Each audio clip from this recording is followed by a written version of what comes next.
Heavenly Father, as we embark on these discussions and decisions of this board meeting, we humbly ask for your guidance. May your wisdom illuminate our path and your grace sustain us in our endeavors. We commit this meeting to your care. Amen. Pledge. Pledge allegiance to the flag of the United States of America and to the republic for which it stands, one nation, under God, indivisible, with liberty and justice for all. Honor the Texas flag. I pledge allegiance to thee, Texas, one state, under God, one and indivisible. And now we'll have our roll call.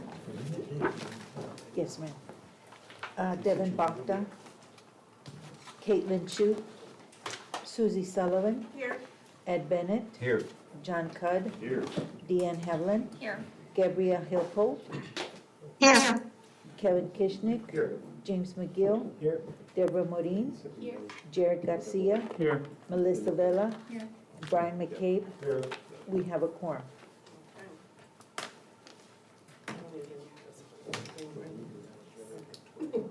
The meeting of the Board of Directors of Nueces County Central Appraisal District will be called to order, and let the record show that a quorum of the board members are present, that this meeting has been duly called, and that notice of this meeting has been posted in accordance with the Texas Open Meetings Act, Texas Government Code 551, and that any conflict of interest affidavits have been received and placed on file as required by law.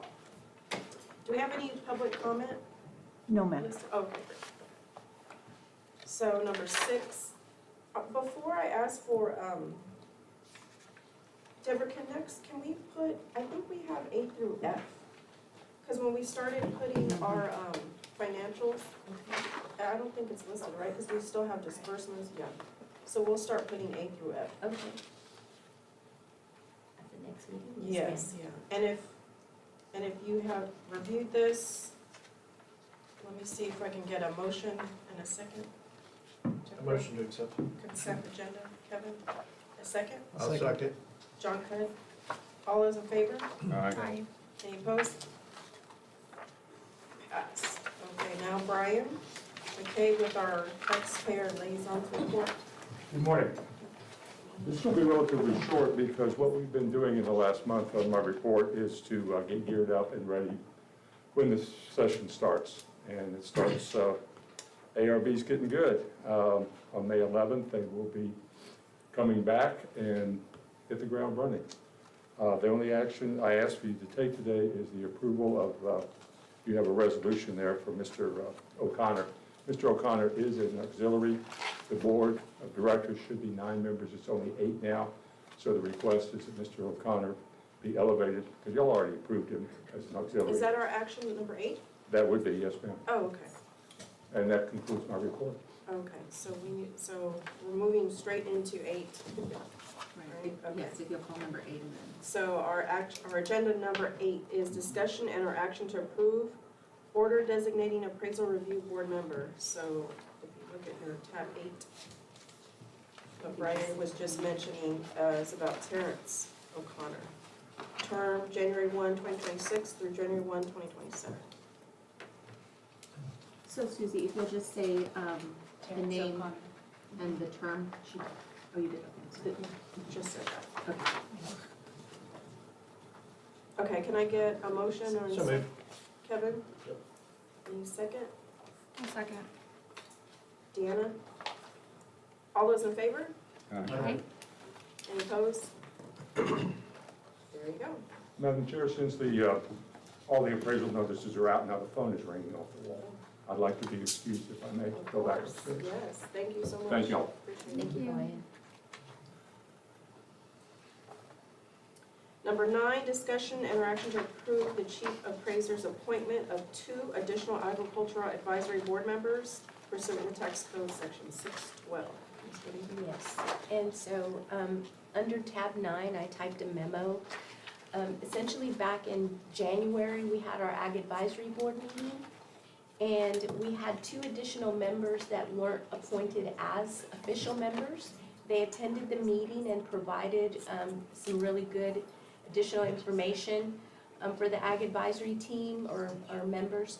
And so I'm essentially just asking that we incorporate them as well as members of the Ag Advisory Committee or board members.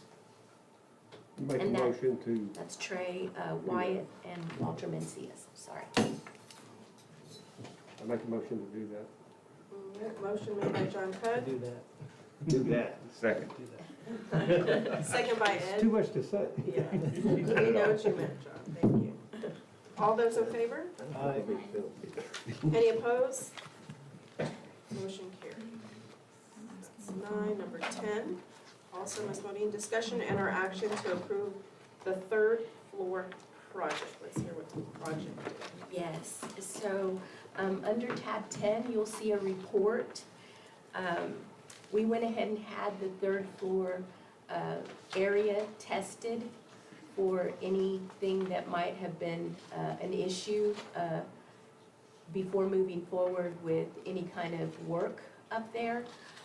So we did have it tested, and we found that there is asbestos, in the flooring.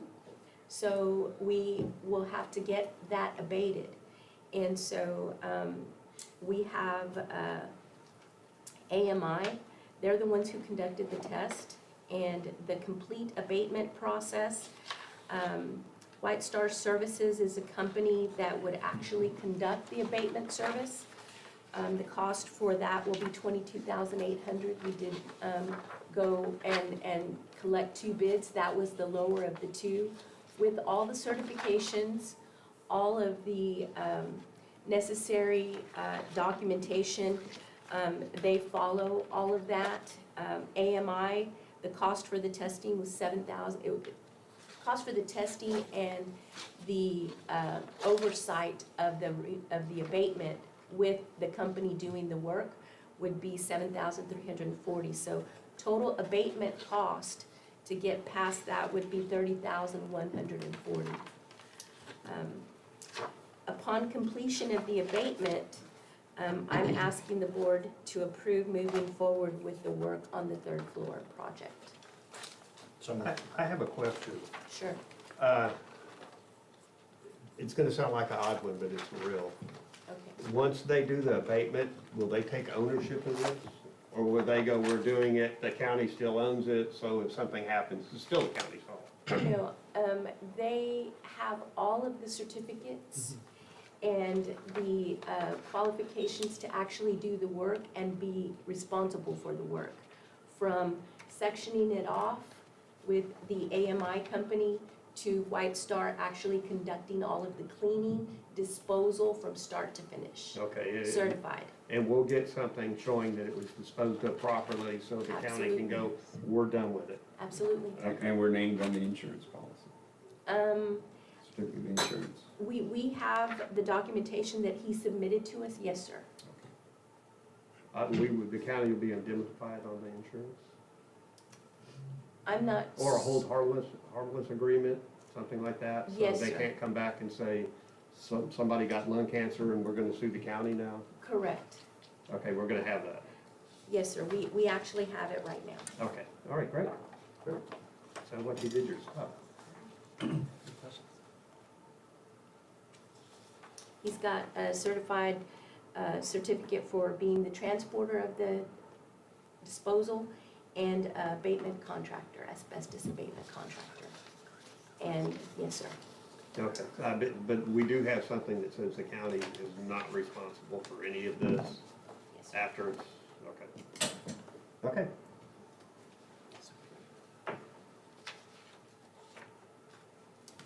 So I think I heard Kevin with the motion, is that right? I'll second. John second. All those in favor? Aye. Any opposed? Motion 10 carries. 11 is Jennifer. Discussion and or action to designate Frost Bank as a district's depository for RFP 2023-02 and approve the depository banking services contract and authorize the chief appraiser to execute the contract. Good morning. Morning. So, excuse me, there is a small typo. It's RFP 2026-02. Yes. Yes, it's a small typo Okay. there. So the contract, just to refresh your memories, the contract with Frost does expire at the end of this May the 31st. And we did send out or publicly advertise for that RFP. That was it on March the 10th. Frost was the only bank to respond and submit a proposal. So Ms. Deborah, Mr. Jared, and myself, we did look through the proposal. I looked at it in a lot more detail. I have a spreadsheet, I plugged in values. I still went through the process to make sure that they were acceptable and gonna support our needs, even though they're the incumbent. At this time, I would like to recommend that we continue with Frost Bank for a term of June 1st for 2 years through May 31st, 2028, with a possible extension. However, at this time, I do not have a contract to present to you. But at this time, I would like at least to get the board's approval to contact them and tell them that we're gonna move forward with them. Mhm. And then we would bring the contract back. At the next meeting, hopefully we'll have it. And I will add that Ms. Modine met with Frost herself, and it was a good meeting, very good meeting. Jennifer, you were there. It had been a while since that conversation has been had. So even though they were the only ones that bid, we definitely don't feel like stuck with, oh, that's the only one. It was a really good conversation. It kind of felt like a rejuvenating of the relationship, and they're really good people there that are very in tune with our needs. I agree Yes. with that. The county's been in contract with them for quite some time, and the service has been excellent, so. Nothing good to say. But it had They're a very become good department. stagnant with prior administration.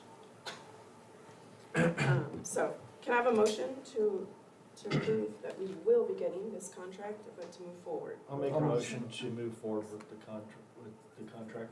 A motion to designate To Frost designate Bank as Frost. a district depository. I'll second that. So Kevin makes a motion, James seconds. All those in favor? Aye. Any opposed? 11 carries. And Jennifer's still up with 12. Discussion and or action to designate budgeted positions to create an in-house janitorial position. Yes, so tab 12 does have a rather lengthy memo, but to summarize it, the 5-year custodial contract does expire actually today. And like I mentioned at the last meeting, we were going to evaluate, did we want to go with another contract or maybe bring somebody on staff part-time? So we've, Mr. Jared and Deborah and I, we've kind of looked at the details and decided that it would be in our better interest, or we feel it would be in our better interest to have a part-time custodial / maintenance technician on staff, working 25 to 27 hours a week. The money would come from, currently we have 20 seasonal part-timers on the contract. Those 20 have been in place for many years, and we have found that we don't use all 20, or that we don't need all 20. So we are asking to reclassify 4 of the seasonal part-time clerks to add the 1 maintenance custodial technician. It's almost dollar for dollar. The one requirement is that this technician would have to contribute to our pension plan, but it would not have any other benefits aside from the required taxes that must become out of their pay. And so this technician would do everything from custodial work, keeping our fleet maintenance records together, if we have any, indoor, maintenance issues, light bulbs. But we're proposing he come in early in the morning and stay through about lunchtime. I do have a question about about contributing to the pension plan. It's usually it's kind of an odd request for a part-time employee. The way that I read TCDRS is because it's a permanent position and not a seasonal position, they are required to contribute to it. So our seasonals do not contribute to it because they have a set starting and ending date, but because it's a part-time. All I would say, I would make really sure his job description Yes, is sir. written down. So you'd want to get somebody who said, no, I'm not going to change a light bulb, I don't want to get on Yes, that. sir. Yes, sir. We'll work on that. We like I said, we kind of have the duties. We don't have a formal job description posted yet, but once we get the approval to move forward, Sure. we will go with that.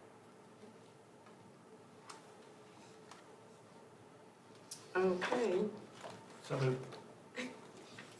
for, item 12, Kevin makes a motion to redesignate budgeted positions to create in-house editorial. Kevin made that motion, Second. second by Ed. Ed. All those in favor? Aye. Any opposed? Motion carries. Thank you, Bob. Ms. Modine with 13, discussion and or action to approve the CAMA, Computer System Mass Appraisal System contract with True Prodigy Tech Solutions.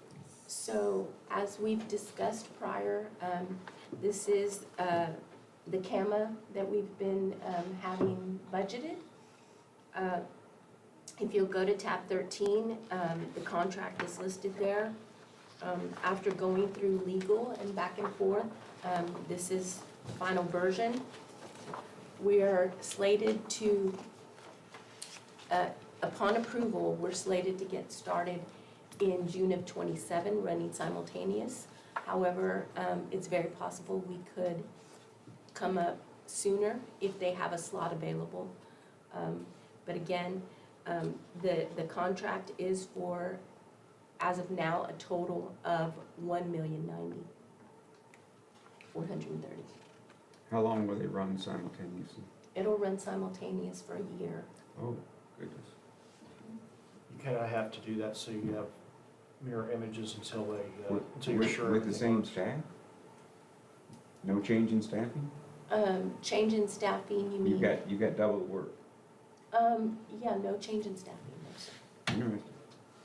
I'm just curious for my own information, it's neither here nor there. Our lawyers, you guys put this together? Or you guys have read it all We and, did review it, and we went over with administration all the terms that it Okay. entailed. so nobody's gonna sneak up on us? Nobody's gonna sneak up on what, I'm sorry. There's nothing that no loopholes here where they can go, nah, we're not gonna do whatever.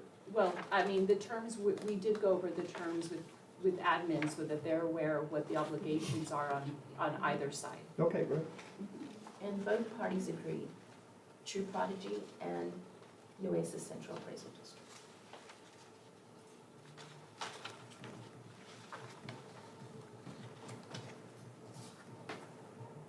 Okay, so for agenda item number 13, can I get a motion to approve this CAMA contract? with True I Prodigy? move we approve the contract.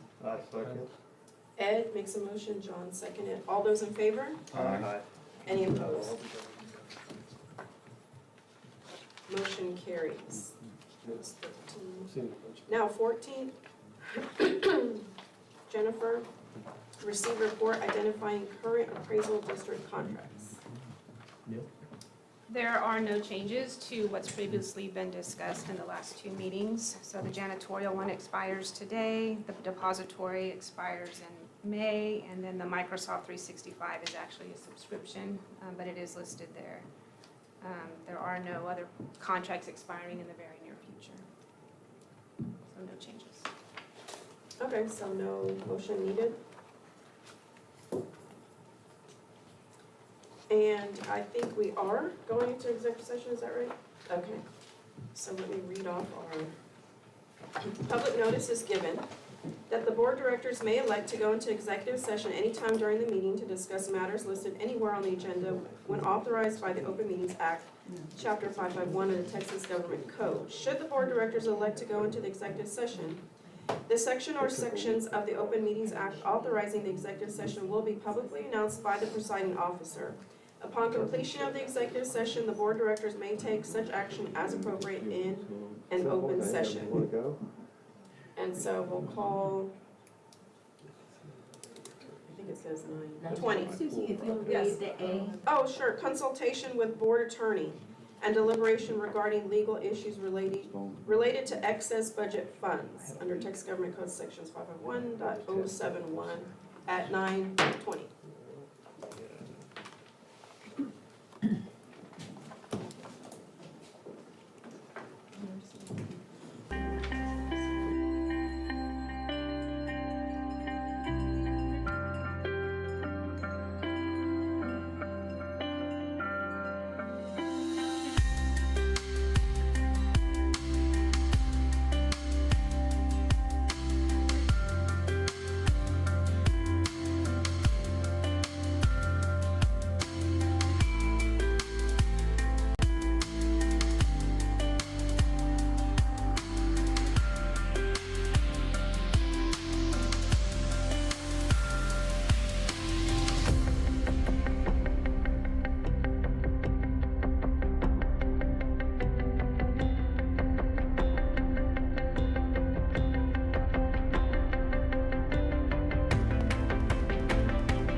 All right, so we have no action, and executive session is ended at 10:07.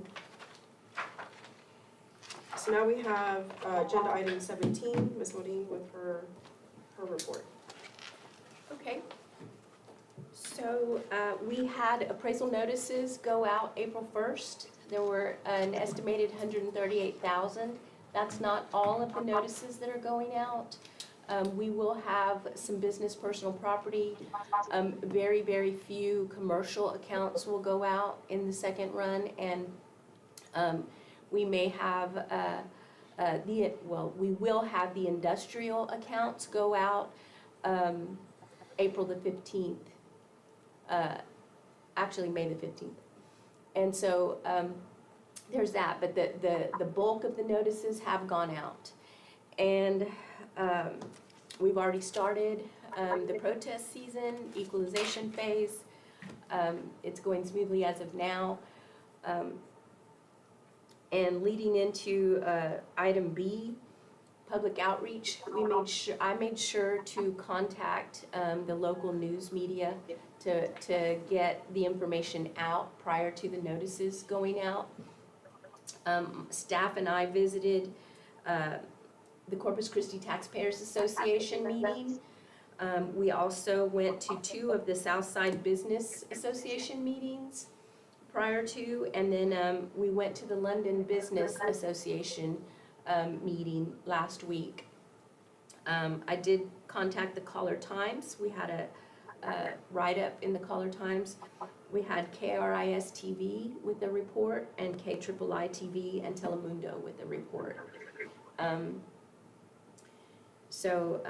We've not, everything's gone smooth as of now. There are people that have discussed out there in social media different things, but that's typical. Every year we get some of that, and I would just say to you board members that if you have any people in your area, in your district that, you know, come to you with issues or problems, please send them our way. That's what we're here for. We're here to answer the questions that they have, no matter how difficult, and usually we can just answer. We've already followed up on some of the social media rants out there, and they're so simple and explanatory. Okay, going into item C, purchase of security cameras. We are upgrading our current system, and we are purchasing an updated camera system for our building. The cost of that, just to be fully transparent, is $49,995, and it's much needed. We've got a public parking here in between the 2 buildings, TAMU CC and our building, and there's usually on the weekends, there's a lot of trash. There's been a couple of accidents, and there's been some tagging to the TAMU CC building, and also somebody ran over one of our disability signs and just left it on the ground. We weren't able to see with our cameras the license plate of one of those people, and it would have been really beneficial for the police to follow up on that had they seen it. So it's very important that we update these cameras, and that's what we're doing. So item E, the March 24th, we had a power outage on that day. Oh, sorry. D, yes, the district name change. So changing our name from Nueces County Appraisal District to Nueces Central Appraisal District. We've followed all the protocol. We've got our building is updated with the name on the outside. We've sent out letters to the entities identifying that we now have a new name. We've followed up with the Comptroller's Office, with the Secretary of State's office, and the IRS. We've changed, our bank has been notified of our name change, and like I said, all of our vendors have received a letter, and entities have received a letter noting our new name. We did, on March the 17th, we happened to take a group picture, excuse me, in front of the building right after the name had been changed on the building, because it essentially is changing history. We've always been Nueces County Appraisal District, and now we're Nueces Central Appraisal District. So we do have a group photo of all the employees in front of the building. We changed our fleet vehicle signage, and all of our exterior signage has also been changed. And so now moving down to item E, the March 24th power outage that resulted in an unfortunate accident up the hill by the cathedral. One man died of electrocution while performing his duties, job duties. That day, we lost power close to about 12:30, and staff, we had, since it was the lunch hour, we had some staff here and some staff out, but admin and myself stayed until the office was vacated, when we knew that we weren't gonna come back on right away. So we closed the building at 1:30-ish, and everybody was safe. We executed, safety as much as possible. What we did realize through that process is that our policy needs to be updated too, and so we're working on that for some kind of emergency plan. Okay, and finally, I guess the next thing is our next board meeting date will be May the 14th at 9 a.m. And then we'll just go into number 18. Do we have any suggested items for our next meeting? Agenda items? And if I'm not hearing any, we can adjourn. Can I have a motion to adjourn? Motion made. Second? Second. All right, second by John. All right, appreciate it. Thank you. Meeting ends. Thank you. Bye, guys. Thank you.